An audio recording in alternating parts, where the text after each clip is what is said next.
Hello दोस्तों, मैं राहुल कुमार आप सभी का स्वागत करता हूं हमारे इस यूट्यूब चैनल इलेक्ट्रीशियन प्रतिष्ठान पर। आज हम लोग जानेंगे विद्युत के प्रकार तथा उसके प्रभावों के बारे में। तो आइए देखते हैं। सबसे पहले देखते हैं विद्युत धारा यानी कि इलेक्ट्रिक करंट।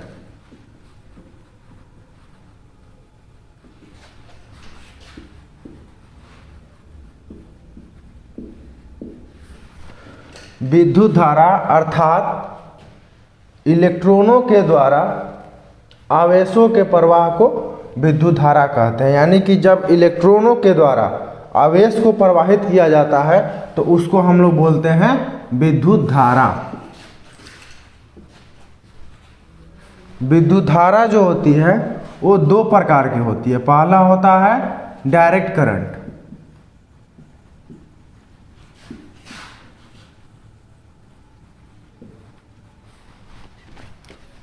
तथा दूसरा होता है अल्टरनेटिंग करंट।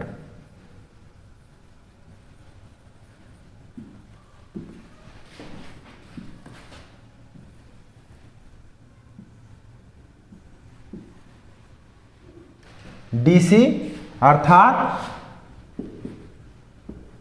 दिष्ट धारा, अल्टरनेटिंग यानी कि प्रत्यावर्ती धारा।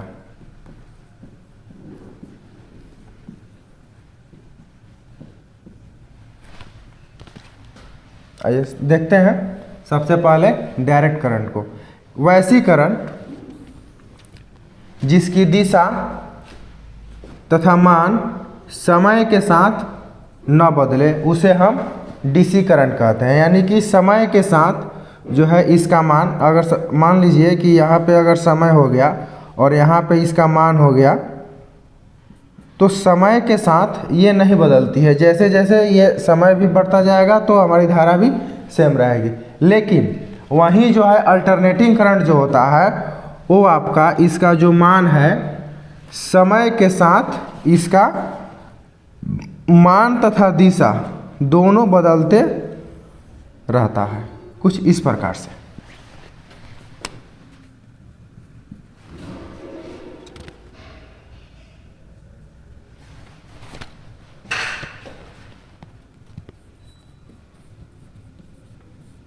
दिष्ट धारा वैसी धारा जिसका मान तथा दिशा समय के साथ नहीं बदलता है, और प्रत्यावर्ती धारा वैसी धारा जिसका मान तथा दिशा समय के साथ दोनों बदलते रहता है। अब देखते हैं इसको उत्पन्न कैसे किया जा सकता है। जो हमारी दिष्ट धारा होती है उसको हम लोग जनरेटर के द्वारा उत्पन्न करते हैं। वो सिंगल फेज भी हो सकता है, थ्री फेज भी हो सकता है। जो हमारा प्रत्यावर्ती धारा है इसको उत्पन्न करने के लिए हम लोग अल्टरनेटर यूज करते हैं। ये सिंगल फेज भी हो सकता है और थ्री फेज भी हो सकता है। हमारे घरों में जो सप्लाई आती है वो हमारी प्रत्यावर्ती धारा होती है, यानी कि अल्टरनेटिंग करंट होती है। दिष्ट धारा का उपयोग हम लोग आर्क वेल्डिंग में, बैटरी चार्जिंग में,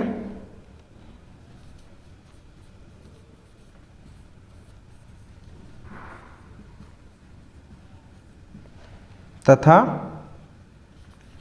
इलेक्ट्रॉनिक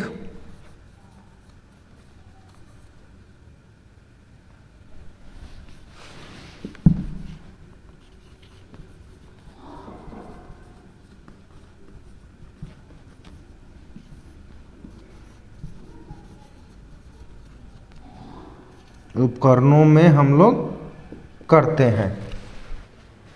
वहीं अगर हम लोग एसी धारा की बात करें तो इसका उपयोग करते हैं घरेलू उपकरणों में, औद्योगिक क्षेत्रों में,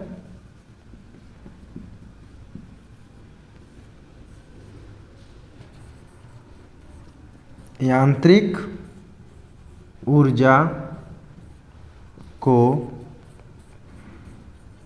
प्रदान करने के रूप में।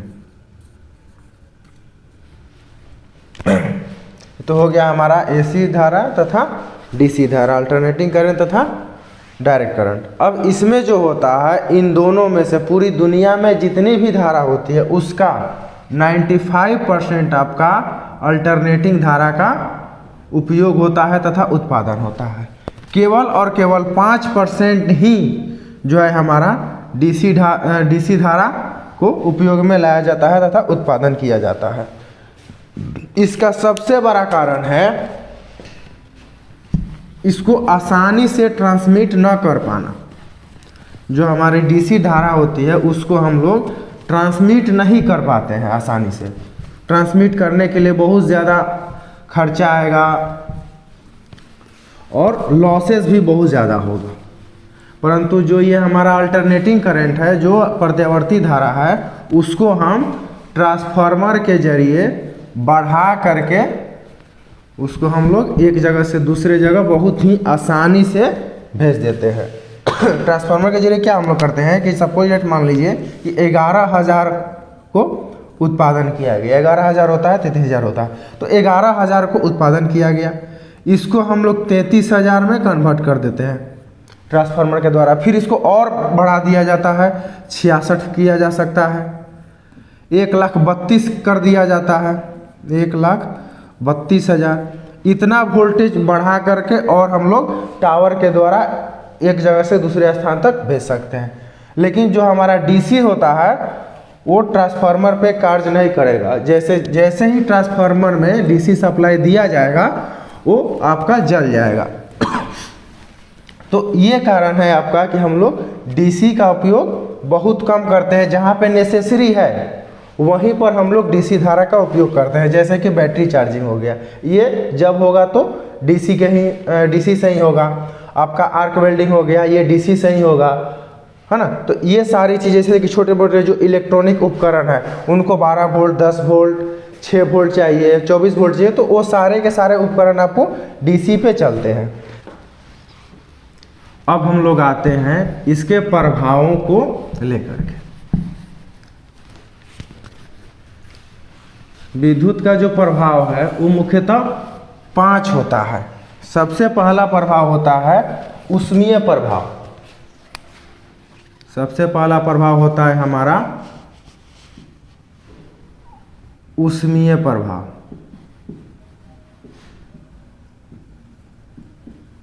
यानी कि हीटिंग इफेक्ट।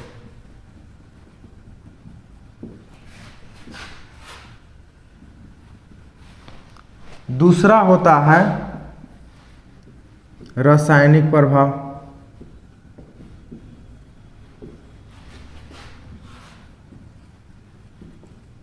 यानी कि केमिकल इफेक्ट।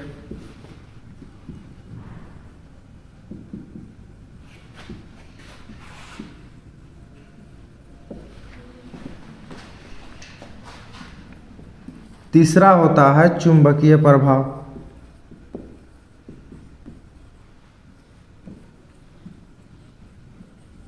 यानी कि मैग्नेटिक इफेक्ट।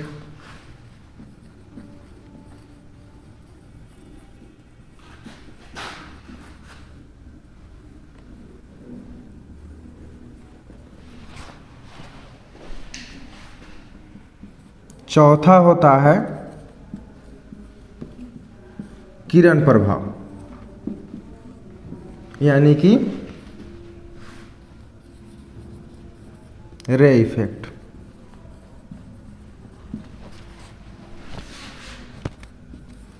पांचवा तथा अंतिम होता है गैस आयनीकरण प्रभाव।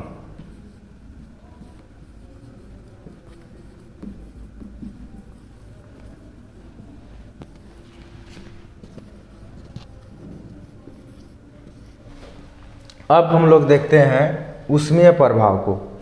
जो ऊष्मीय प्रभाव होता है हमारा, इसमें क्या होता है कि जब हम विद्युत सप्लाई देते हैं तो विद्युत सप्लाई के कारण उस पदार्थ का, उस मटेरियल का ऐसा गुण होता है कि वह हीट होने लगता है, और हीट बहुत ज़्यादा मात्रा में होने लगता है, जिसका हम लोग उपयोग हीट के रूप में करने लगते हैं। जैसे कि इमर्शन रॉड हो गया, हीटर हो गया, रूम हीटर हो गया, गीजर हो गया, इन सभी चीज़ों में हम लोग उसका यूज करने लगते हैं। ऐसा नहीं कि हीटिंग प्रभाव केवल यही है, जो किसी भी मटेरियल से जब हम सपोज डेट मान लीजिए कि ये हमारा कोई मटेरियल है, कोई वायर है या कोई मटेरियल है, इसमें जब हम विद्युत धारा प्रवाहित करेंगे, इसमें जब हम विद्युत धारा प्रवाहित करेंगे तो इसका ये गुण है कि ये इसका विरोध करेगा, इसका ये विरोध करेगा। विरोध करेगा तो एक प्रकार का ये बल लगाएगा उसको रोकने के लिए। तो रोकने के लिए जब ये बल लगाएगा तो उसको विरोध में जब ये बल लगाएगा तो यहाँ पे क्या होगा, एक हीट जनरेट होगा। इसी हीट को हम लोग हीटिंग इफेक्ट बोलते हैं।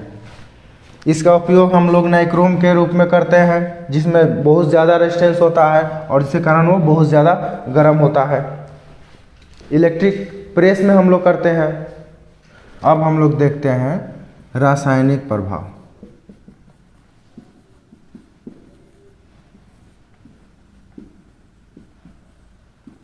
इसमें क्या होता है कि जब किसी विलयन में विद्युत धारा को गुजारा जाता है तो ये अवयव में, अपने अवयव में टूटने लगता है। ये अपने अवयव में टूटने लगता है, जिसे हम लोग विद्युत का रासायनिक प्रभाव या केमिकल इफेक्ट हम लोग कहते हैं।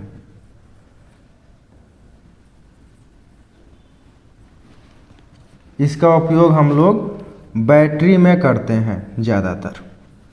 अब आते हैं तीसरा, देखते हैं चुंबकीय प्रभाव।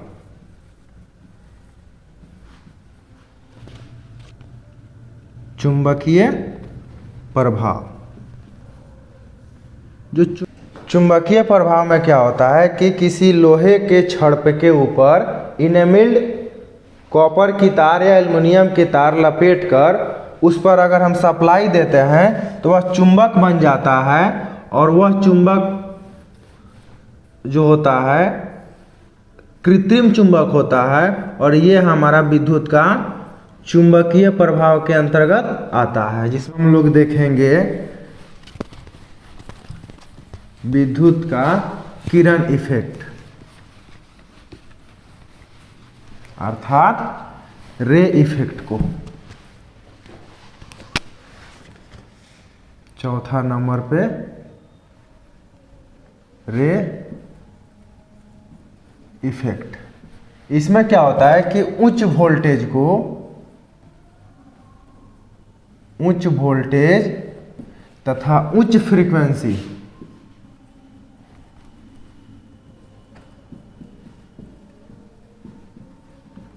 फ्रीक्वेंसी को निर्वात में से गुजारा जाता है, निर्वात ट्यूब से गुजारा जाता है।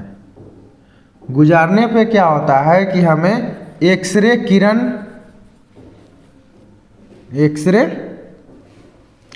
किरण मिलती है, जिसका उपयोग हम लोग करते हैं मेडिकल के क्षेत्र में। मेडिकल में इसका हम लोग उपयोग करते हैं। यह होता है हमारा विद्युत का रे इफेक्ट, यानी कि किरण प्रभाव। अब उसके बाद हम लोग देखेंगे गैस आयनीकरण प्रभाव, विद्युत का गैस आयनीकरण प्रभाव।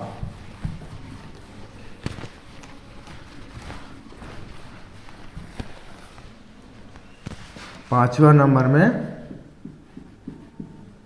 गैस आयनीकरण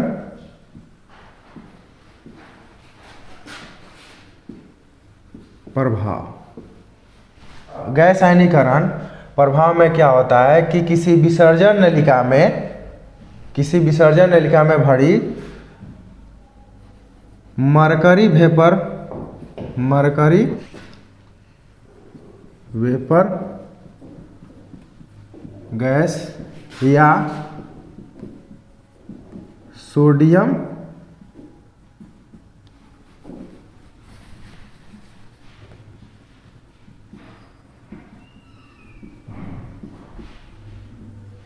वेपर गैस में से विद्युत धारा को गुजारा जाता है। किसी विसर्जन नलिका से में भरी मरकरी वेपर गैस या सोडियम वेपर गैस में से विद्युत धारा को गुजारा जाता है, तो गुजारने के क्रम में गैसों का आयनीकरण होता है। गैसों का आयनीकरण होता है, जिसे हम लोग कहते हैं विद्युत का गैस आयनीकरण प्रभाव। इस प्रभाव का उपयोग हम लोग उच्च प्रकाश वाले बल्ब में करते हैं।